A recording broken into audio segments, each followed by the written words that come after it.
से। फिर मिलते हैं डुप्लीकेट, टीवी खोलो तब मालूम पड़ता है अरे वाह इतने बड़े, और इन्होंने ऐसा कर दिया, तब समझ में आता है ओरिजिनल ढूंढ ही नहीं पाए हम तो चमक और दमक में रह गए, सत्य तक नहीं पहुंच पा रहे। ओरिजिनल कोई शिव का भक्त मिल जाए, कोई शंकर का उपासक मिल जाए, कोई शिव का स्मरण करने वाला मिल जाए, कोई शंकर की आराधना करने वाला मिल जाए, कोई शिव का गुणगान करने वाला मिल जाए, निंदा से परे हो जाए, निंदा से, निंदा से। और महाराज महादेव नमन चरणों स्वीकार कीजिए, सबका किया है मेरा भी उद्धार कीजिए, उद्धार कीजिए। है त्रिपुंडधारी, है त्रिशूलधारी, है त्रिपुंडधारी, है त्रिशूलधारी। चरणों में तेरे बाबा जी पावन है चारों, चरणों में तेरे बाबा जी पावन है चारों। तेरी देव करते वंदना पूजे सीताराम, तेरी देव करते वंदना पूजे सीताराम। हो जाए पूरी कामना, हो जाए पूरी कामना, उपकार कीजिए, सबका किया है मेरा भी उद्धार कीजिए, उद्धार कीजिए। है त्रिपुंडधारी, है त्रिशूलधारी, है त्रिपुंडधारी, है त्रिशूलधारी। बाबा से प्रार्थना, कोई बुराई करे शिव जी की दूर हो जाए, शिव महापुराण की बुराई करे दूर हो जाए, शिव भक्त की बुराई करे दूर हो जाए।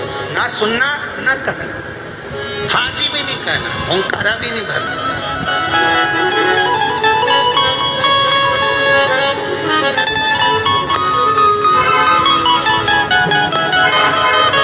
हाँ भी नहीं बोलना, ना हूँ बोलना, ना ओंकारा भरना, ना कुछ करना। चलो चलते। अब अपाला ने पूर्व समय में हो सकता है कोई शिव निंदा करी हो, शंकर का दोष लगा, विद्वान हो, बहुत बहुत ज्ञान, सारे वेद अपाला बाल्यावस्था में कंठस्थ, सारे वेद, और कहा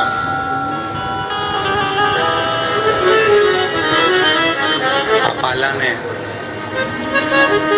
इतना अध्ययन करा, इतना अध्ययन करा कि ऋग्वेद के अष्टम मंडल के 91 नंबर के सूक्त को स्वयं अपाला ने ही रच दिया।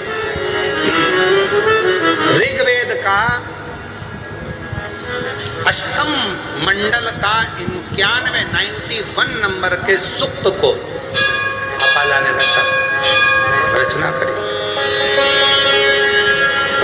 अब रचना तो कर दी, पर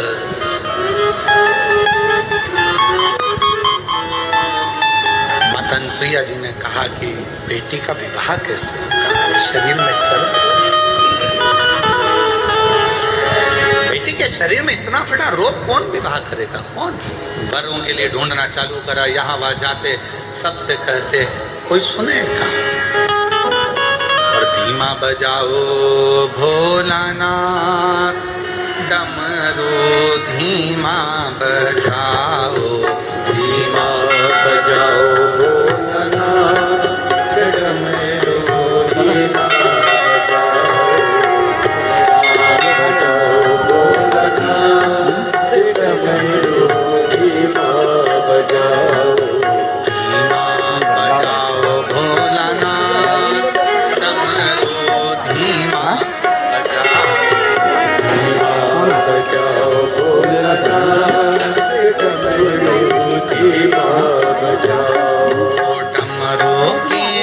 सुन के ब्रह्मा जी आए, डमरू की धुन सुन के ब्रह्मा जी आए, ब्रह्मा जी आए संग ब्रह्मणी को जाए, ब्रह्मा जी आए ब्रह्मणी को जाए, धीमा बजाओ भोलानाथ डमरू, धीमा बजाओ, बजाओ भोलानाथ डमरू धीमा बजाओ। दोनों हाथों से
सुन के विष्णु जी आए, डमरू की धुन सुन के विष्णु जी आए, डमरू की धुन सुन के विष्णु जी आए, डमरू की धुन सुन के विष्णु जी आए, विष्णु जी आए संग लक्ष्मी जी को लाए, विष्णु जी आए संग लक्ष्मी जी को लाए, धीमा बजाओ भोलानाथ डमरू, धीमा बजाओ, धीमा बजाओ भोलानाथ डमरू, धीमा बजाओ, धीमा बजाओ भोलानाथ डमरू, धीमा बजाओ, धीमा बजाओ भोला, धीमा बजाओ, धीमा बजाओ भोला, धीमा बजाओ, धीमा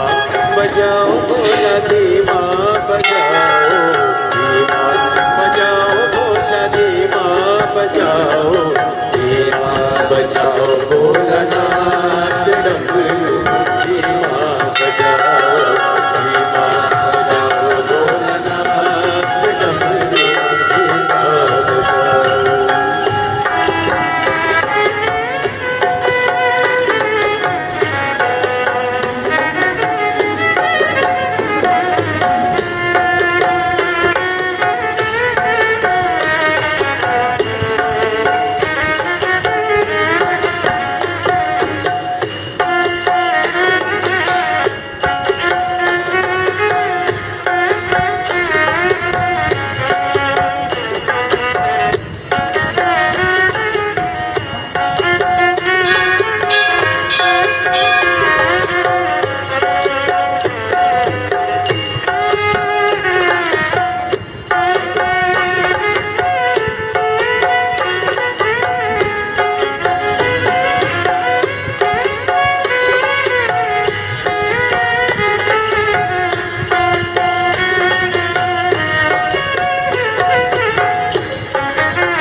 महादेव का पवित्र चरित्र कर रहा।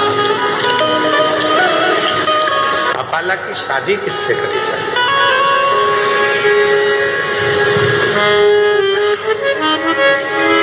शरीर में रोग है, चर्म रोग है, कोई वर नहीं मिलता, कोई लड़का नहीं मिलता। कहा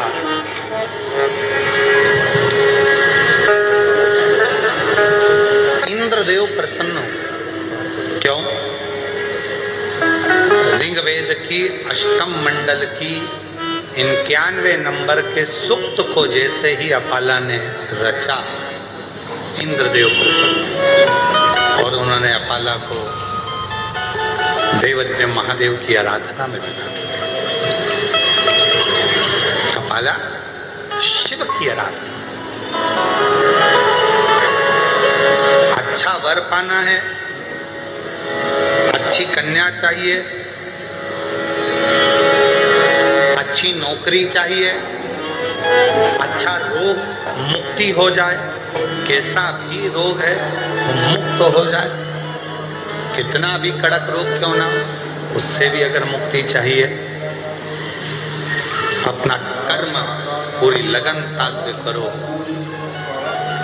रोग मुक्ति के लिए डॉक्टर को भी जांचे कराओ, दिखाओ, और साथ शिव जी की आराधना, शंकर की आराधना।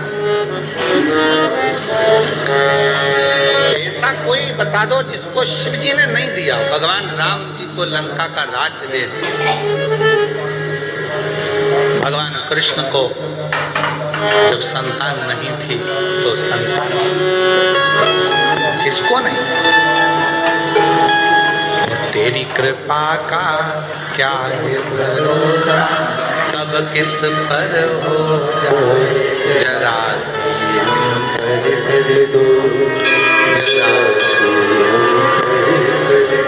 तेरी कृपा का क्या है भरोसा, कब किस पर हो जाए जरा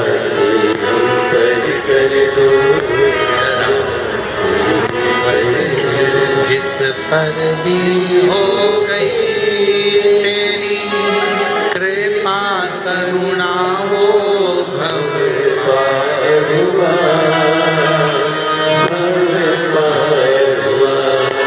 पापी हो चाहे जितना उसका भी बाबा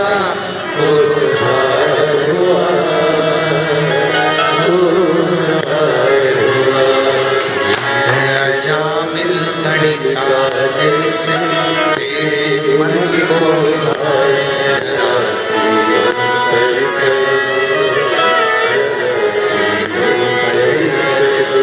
तेरी कृपा का क्या है भरोसा, अब किसी पर हो जाए जरा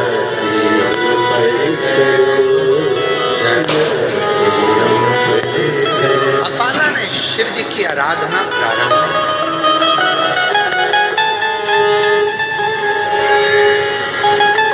आराधना करना प्रारंभ करी। इंद्रदेव ने जैसा जैसा बताया साधना, तब करा और बाबा भोलेनाथ ने सुन भी लिया।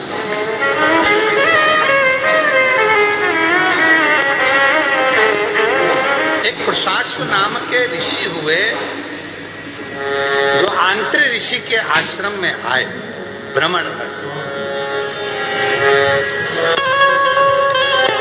और कुशाश्व नाम के ऋषि जब आंत्र ऋषि के आश्रम में आ गए, विराम किए, विश्राम किए।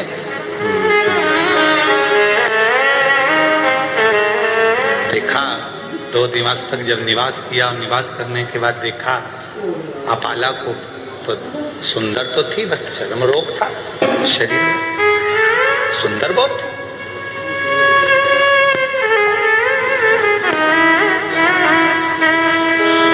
कहा ऋषिवर, मेरा निवेदन है आंत्र ऋषि से, कुशाश्व कहा कि आपकी जो बेटी है, आपकी जो कन्या है अपाला, मैं उससे विवाह करना चाहता हूँ। क्या आप अपनी बेटी का विवाह मेरे साथ करेंगे? शिव करुणा ऐसी ही करते हैं। मालूम ही नहीं पड़ता कब कौन सी कृपा कहाँ कर दे। एक पत्र अच्छा है, देखिए।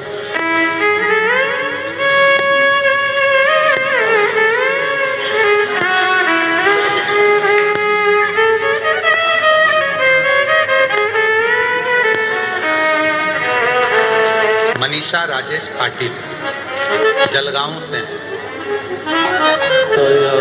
और कर दिया माला माल काशी वाले, लुटा दिया भंडार काशी वाले। भगवान शिव की कृपा किसको कहते हैं? उदारता किसको, करुणा किसको, दया किसको? अपाला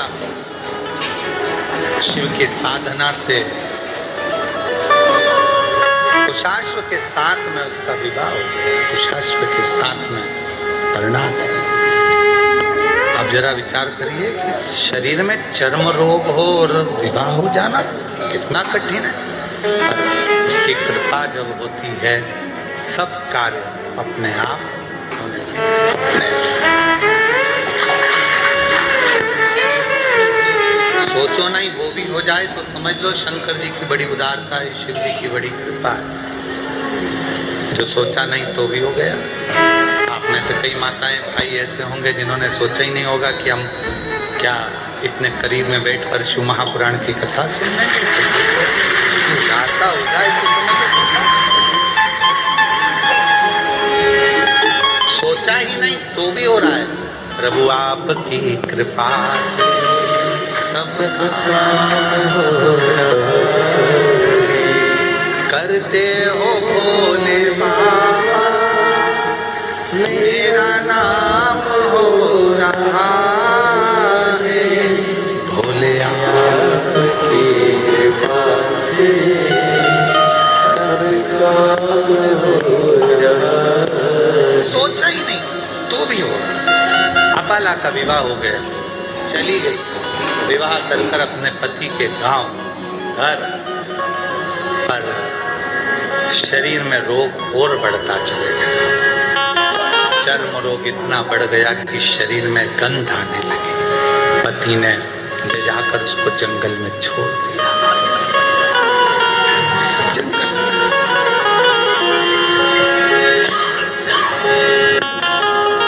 तेरे पिता ने मेरे साथ धोखा किया।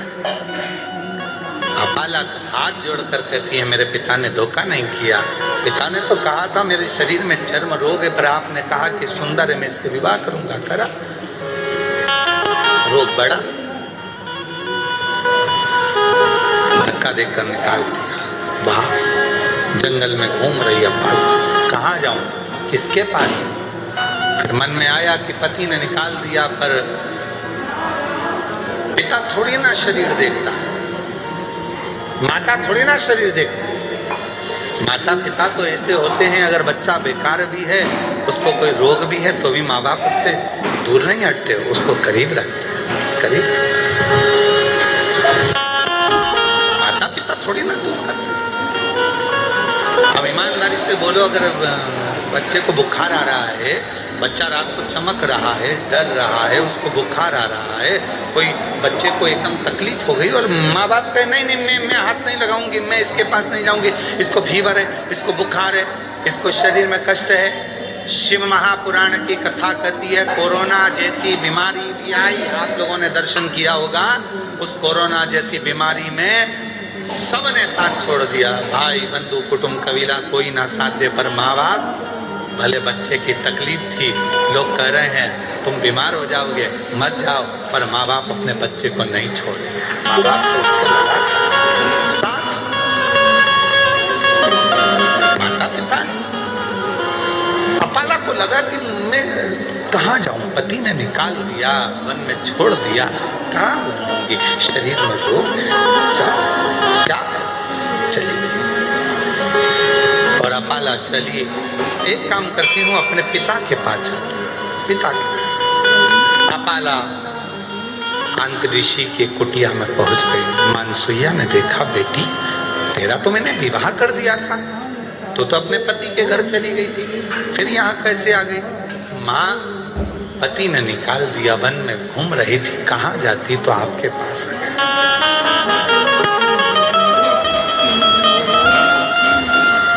मेरी जीजियों, मायका माँ से होता है। मायका शब्द ही माँ से जुड़ा।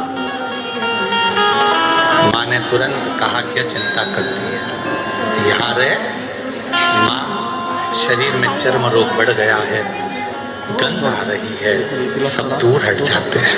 क्यों टेंशन, क्यों चिंता? आंतरिशी आ रहे थे स्नान कर कर, अपाला को देखा, बेटी तू यहाँ? हाँ पिताजी। शरीर में रोग बढ़ा, पति ने छोड़ दिया, यहाँ आई हूँ, क्यों चिंता करना? तू इतना सुंदर वेद गाती है, इतना सुंदर वेद की रचना करती है, इतना तेरे में विद्वत्ता है, एक बार पढ़ ले, एक बार अगर अध्ययन कर ले तो तुझे याद रह जाता। अब दत्तात्रेय भगवान की बहन है अपाला, चंद्रदेव की बहन है अपाला, दुर्वासा जी की बहन है अपाला, कोई साधारणों की विद्वत्ता में परिपूर्ण। अभी आपको कथा में कहा, बेटे को कहना पड़ता है पढ़ पढ़ पढ़, बेटी को नहीं कहना पड़ता। आई स्कूल से और पुस्तक निकाल के सोफे पे लंबा पाँव कर कर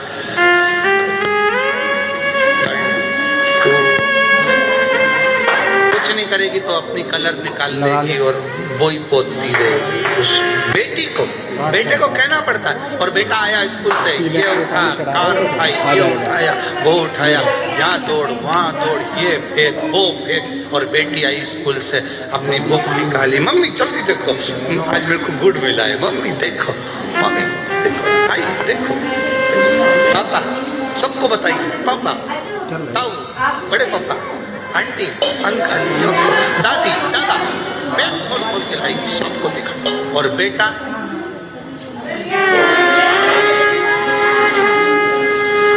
अम्मा का मोबाइल लेकर बैठा, पापा का पेन लेकर बैठा। पर बेटी, उसको नहीं कहा जाता कि तू इतना में परिपूर्ण पढ़। ऋचा जब बना सकती है वेद की, जब ऋचा को तैयार कर सकती है, सुप्त तैयार कर सकती है, तो वो साधारण नहीं हो सकती। साधारण अब ऋषि ने देखा कि बेटी का शरीर बहुत बिगड़ रहा, रोग बहुत ज्यादा हो गया, चर्म रोग बहुत ज्यादा फैल गया, क्या करूं?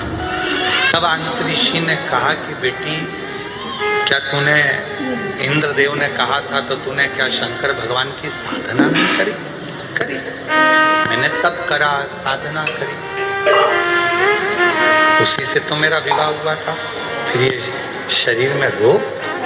आखिरी में इंद्रदेव स्वयं कैलाश पर्वत की ओर चले गए, अपाला को देखकर कि इसका शरीर बिगड़ रहा है।